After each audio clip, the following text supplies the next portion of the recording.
Since the invention of the printing press, there's been a battle to control disseminated information. In the early 1900s, oil tycoon John D. Rockefeller took control of every newspaper and news editor of his era. He became America's first billionaire, paving the way for the power-hungry ever since. Thus began the gold rush for the modern world's most precious resource, the narrative. Do you have any people being paid by the CIA who are contributing to a major circulation American journal? During a Senate committee investigation, it was revealed that the CIA had been conducting a covert operation to infiltrate and control U.S. media. They called it Operation Mockingbird. We do have people who submit pieces to American journals. Do you have any people paid by the CIA who are working for television networks? This, I think, gets into the kind of details, Mr. Chairman, that I'd like to get into in executive session. Over 3,000 CIA contracted and trained operatives were placed in key positions within top media outlets. Posing as editors and journalists, these well-paid actors never dared to question the effect of their lives on the world beyond their cozy studio.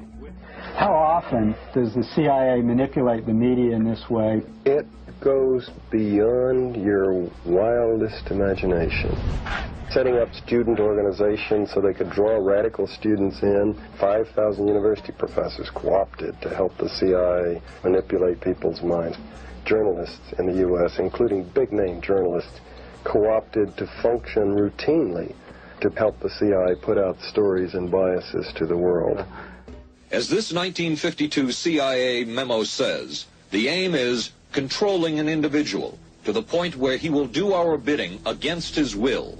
It's a great brainwashing process to change the perception of reality of every American to such an extent no one is able to come to sensible conclusions in the interest of defending themselves, their families, their community, and their country.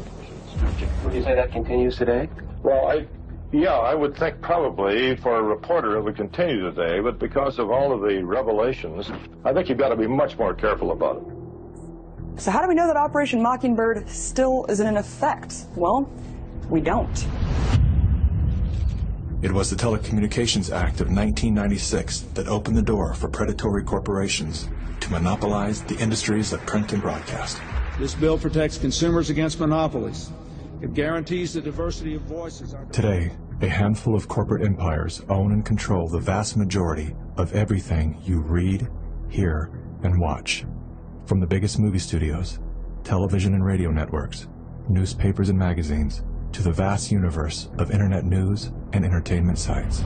Amazon has transformed its operations in response to COVID-19 to protect employees and keep packages flowing. The company is keeping its employees safe and healthy while still delivering those packages to your doorstep. The company is keeping its employees safe. Keeping its employees safe. The company is keeping its employees safe. Millions of Americans staying at home. Millions of Americans staying at home. And that is how it works. It's like a house of mirrors, where you're seeing the same thing over and over and over again, except it's distorted. There's an industry that is paid to go after and target journalists, whistleblowers, and inundate our consciousness and the images we see to try to ruin, destroy, or smear the idea that they don't like or the person who's delivering it. You smear somebody with falsehoods and all the rest, and then you merchandise it. And then you write it, and they'll say, see, it's reported in the press, so they have that validation that the press reported the smear, and then it's called the wrap-up smear. Now I'm going to merchandise the press's report on the smear that we made. And it's a tactic. Welcome back, everybody. News personalities are not the only high-paid actors to serve the propaganda machine. Most late-night talk shows are owned by the same corporate overlords, and thus follow the same script, only laced with a laugh. Our main story tonight concerns conspiracy theories.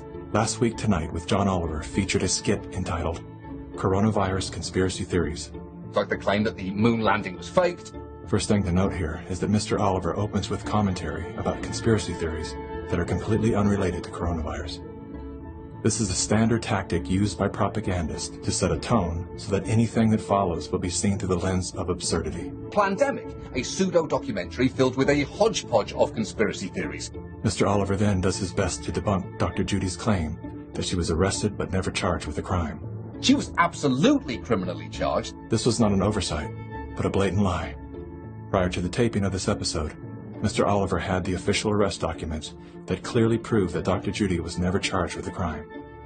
Mr. Oliver then attempts to debunk the idea that a beach, aka nature, holds any value in boosting our body's natural immune system. Instead of challenging the point with science, he kills it with a smear. Everything that you just said is insane. Television is not the truth. We deal in illusions, man. None of it is true. But you people sit there day after day, night after night, all ages, colors, creeds. We're all you know. You're beginning to believe the illusions we're spinning here. You're beginning to think that the tube is reality and that your own lives are unreal. This is mass madness, you maniacs. In God's name, you people are the real thing. We are the illusion. So turn off your television sets. Turn them off now. Turn them off right now. Turn them off and leave them off. Turn them off right in the middle of the sentence I'm speaking to you now. Turn them off.